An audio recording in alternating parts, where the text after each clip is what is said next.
बिस्मिल्लाहिर्रहमानिर्रहीम। Today's topic of discussion is cardiac cycle. अब हम कार्डियक साइकिल कर्व्स हैं कुछ के atrial ventricular pressure curve, aortic pressure curve, atrial pressure curve, ventricular volume curve और Venus pulse curve जो हैं वो हम देखते हैं कि सेम वही कार्डियक साइकिल जो इवेंट्स हुए हैं उनको अगर हम ग्राफ में ड्रा करेंगे तो वो किस तरह।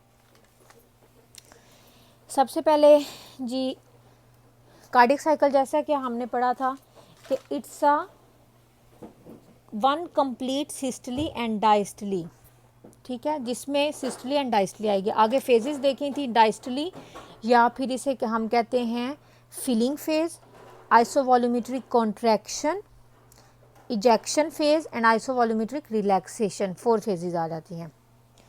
ठीक है, सबसे पहले हम अगर लेट्स सपोज हम लेफ्ट वेंट्रिकल को माइंड में रखते हैं, left side of the heart को लेफ्ट वेंट्रिकल को माइंड में रखेंगे और फिर इस कर्व को हम समझते हैं। सपोज करें कि ये है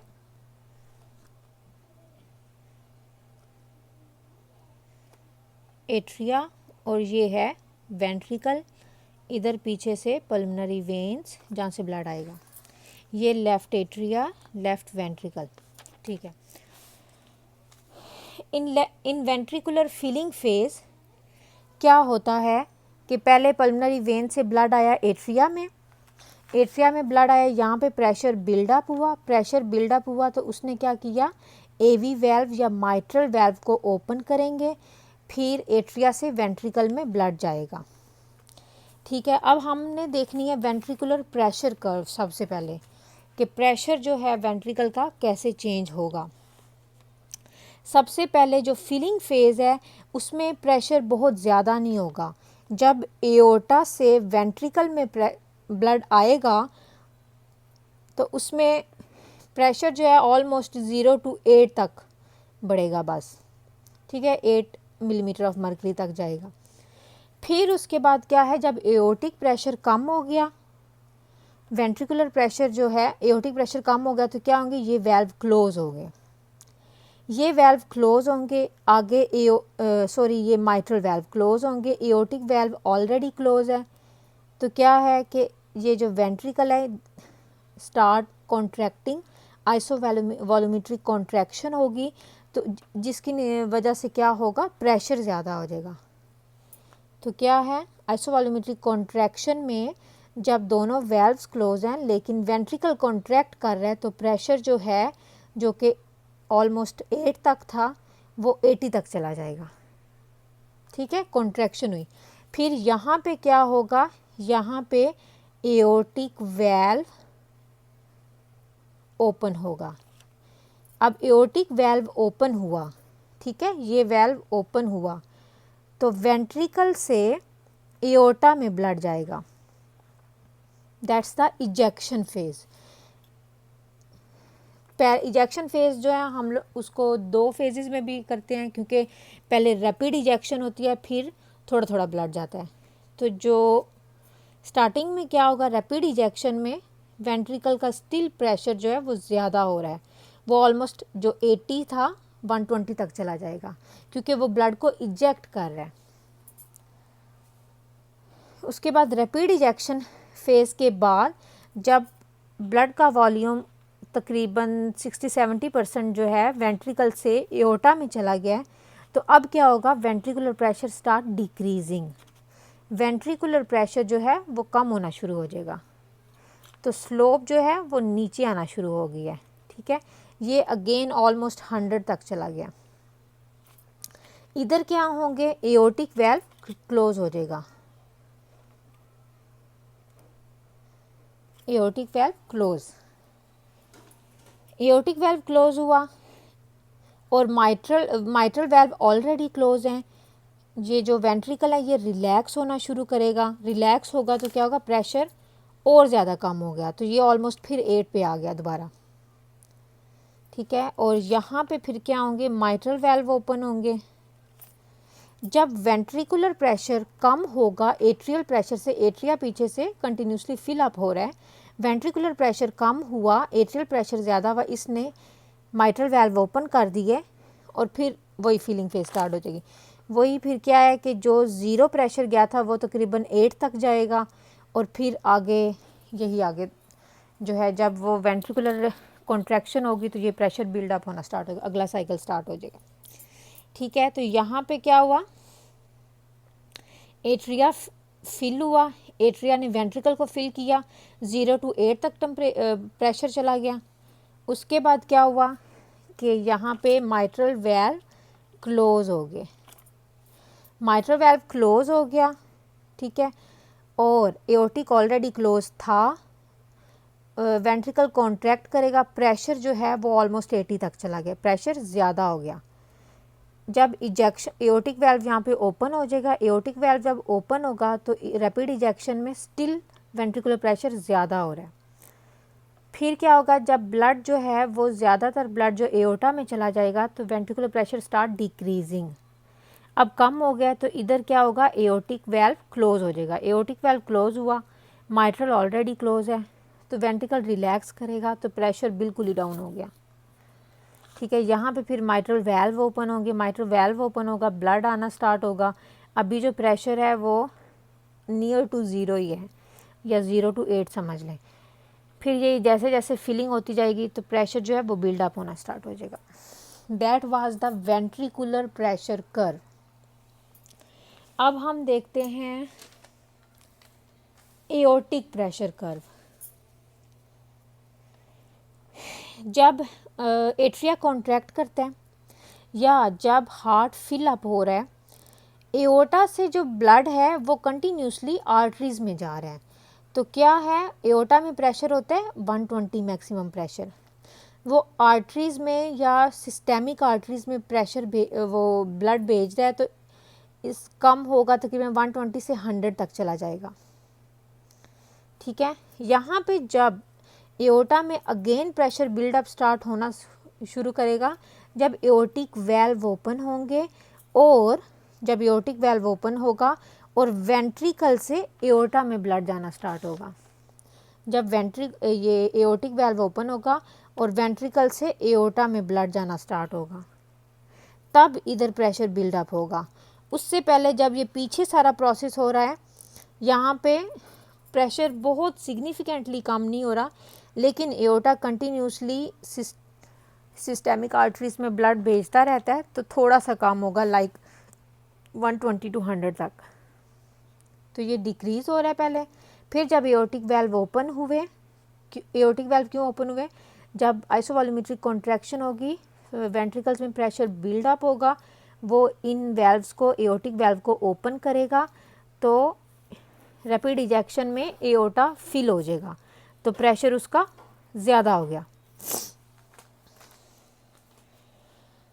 रैपिड इजेक्शन में जब एओर्टा फिल अप हो रहा है तो इसका प्रेशर ज़्यादा है। अब क्या, जब एओर्टिक वेल्व क्लोज होंगे तो प्रेशर जो कि ये सपोज करें ये एओर्टिक वेल्व है, ठीक है, इधर से ब्लड, वेंट्रिकल से ब्लड एओर्टा में जा रहा है, वेंट्रिकल से ब्लड एओर्टा में जा रहा है, तो जब ब्लड ये सारा फिल अप हो गया है तो कुछ ब्लड जो है वो दोबारा बैक में आता है, तो इन वेल्व्स के ऊपर जब ब्लड आएगा तो ये एक ये नॉच बनेगी, इसे कहते हैं इंसिजरा या एओर्टिक नॉच। फिर वही ब्लड फॉरवर्ड पुश होगा, तो ये जो नॉच थी ऐसे जो कि नीचे कर्व आई, वो फिर ऊपर जाएगी, और फिर वहाँ से जब एओर्टा एम्प्टी होना शुरू होगा तो उसका प्रेशर कम होता जाएगा और वो नीचे आ जाएगी कर्व, तो फिर ये कर्व जो है नीचे आ गई। ठीक है, that was the aortic pressure. अब हम देखते हैं वीनस पल्स। एट्रिया का तो बहुत इजी है कि एट्रिया में जब ब्लड आ रहा है तो एट्रियल प्रेशर जो है वो बिल्डअप होता है पहले, ठीक है, और फिर जब माइट्रल वेल्व क्लोज हो जाएंगे तो इसका प्रेशर जो है वो कम हो जाता है, तो वो कम हो जाता है, ठीक है, और फिर जब फिलिंग फेज़ आएगी एट्रिया की, फिर ब्लड आएगा पीछे से, प्रेशर बिल्ड अप होगा तो वो फिर जो है प्रेशर जो है ज़्यादा होना स्टार्ट हो जाएगा और एवी माइट्रल वाल्व्स को ओपन कर देगा। तो इसकी कर्व बहुत सिंपल सी है। आगे हम देखते हैं वीनस कर्व। वीनस कर्व जो है अगेन हम अगर देखें, ये एट्रिया देख लें, ये वेंट्रिकल, ठीक है। वीनस कर्व जो है ये पीछे प्रेशर बिल्डअप होता है ओरिजिनली, जुगुलर वीनस पल्स जो होती है। सबसे पहले जब एट्रिया फिल हुए, एट्रियल प्रेशर ज़्यादा होगा, ये थोड़ा सा बैक प्रेशर करेगा, ठीक है। तो जेवीपी जो है वो रेज होती है और वो जो है एट्रिया की कॉन्ट्रैक्शन की वजह से जो नॉच बनेगी वो है ए वेव, ठीक है। उसके बाद एवी वाल्व ओपन हुए, ब्लड एट्रिया से वेंट्रिकल में गया, जब वेंट्रिकल्स में चला जाएगा तो वेंट्रिकुलर प्रेशर ज़्यादा हो जाएगा, यहाँ पे एट्रिया में प्रेशर कम हो गया, माइट्रल वाल्व क्लोज हो गए, माइट्रल वाल्व क्लोज होंगे तो वेंट्रिकुलर कॉन्ट्रैक्शन होगी, वेंट्रिकल में प्रेशर फिर बिल्डअप होगा। जब वेंट्रिकल में भी प्रेशर बिल्डअप होता है तब भी थोड़ा सा बैक प्रेशर जाता है, फिर एक नॉच बनेगी और वो होगी सी वेव, ठीक है। जब एट्रिया कॉन्ट्रैक्ट हुआ तो ए वेव बनी, ठीक है, क्योंकि बैक प्रेशर जेवीपी रेज हो रही है, वीनस प्रेशर ज़्यादा हो रहा है, एट्रिया कॉन्ट्रैक्ट कर रहा है, पीछे थोड़ा सा प्रेशर भेज रहा है। और जब वेंट्रिकल कॉन्ट्रैक्ट करता है फिर प्रेशर बिल्डअप होता है वेंट्रिकल के अंदर, वो थोड़ा सा प्रेशर बिल्डअप करता है पीछे वीनस सिस्टम में, तो वो नज़र आएगी, वो है सी वेव। अब उसके बाद जब वेंट्रिकल से ये एओर्टिक वाल्व ओपन हुए, ब्लड आगे एओर्टा में चला गया, तो पीछे क्या है, प्रेशर बिल्डअप नहीं हो रहा, तो वीनस प्रेशर क्या होगा, कम हो जाएगा, ठीक है। वीनस प्रेशर फिर अगेन बिल्डअप होना स्टार्ट होगा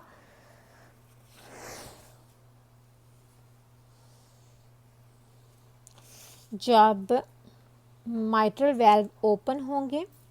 फिर उसके बाद क्या है, फिर अगेन एट्रिया फिलअप हुआ, अगेन एट्रिया फिलअप हुआ, इसमें एट्रिया में ब्लड आया, एट्रिया कॉन्ट्रैक्ट करेगा, माइट्रल वाल्व ओपन होंगे, ठीक है। जब एट्रिया ने कॉन्ट्रैक्ट किया तो थोड़ा सा जो है वो pressure, venous pressure again buildup होना स्टार्ट हो गया। फिर जब एट्रिया जो है वहाँ से ब्लड वेंट्रिकल में जाएगा तो फिर जो है एक दफ़ा ये प्रेशर जो है वो कम होगा पीछे वीनस प्रेशर, तो फिर एक वेव बनेगी, वो वी वेव होती है।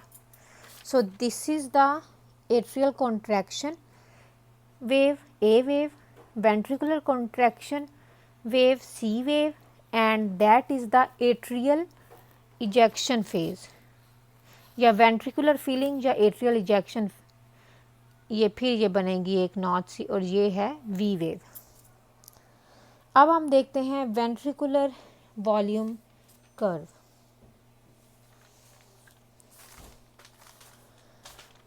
जो ventricular वॉल्यूम कर्व है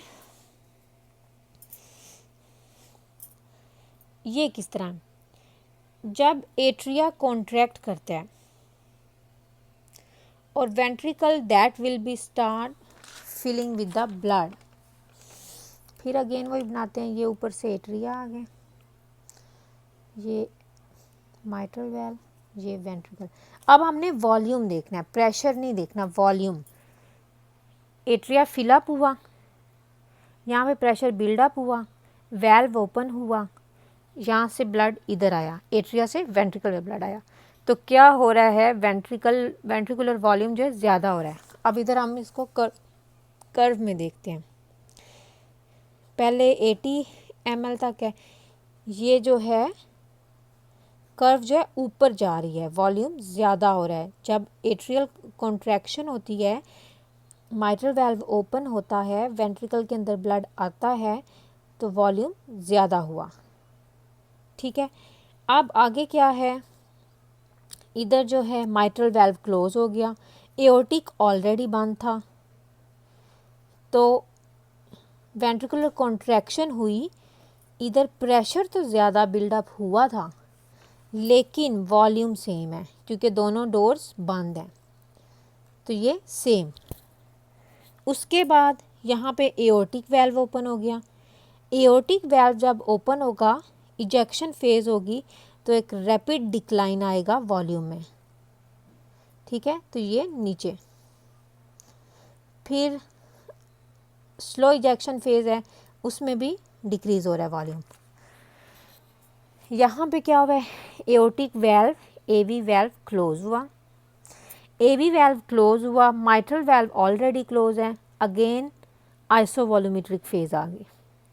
और यहाँ पे क्या है कि जो प्रेशर है वो कम हो रहा है, रिलैक्सेशन हो रही है, लेकिन वॉल्यूम सेम है, ठीक है। यहाँ पे फिर ये माइट्रल वेल्व ओपन होगा, अगेन एट्रिया से ब्लड वेंट्रिकल में आ रहा है, तो वॉल्यूम क्या है, ज़्यादा हो रहा है।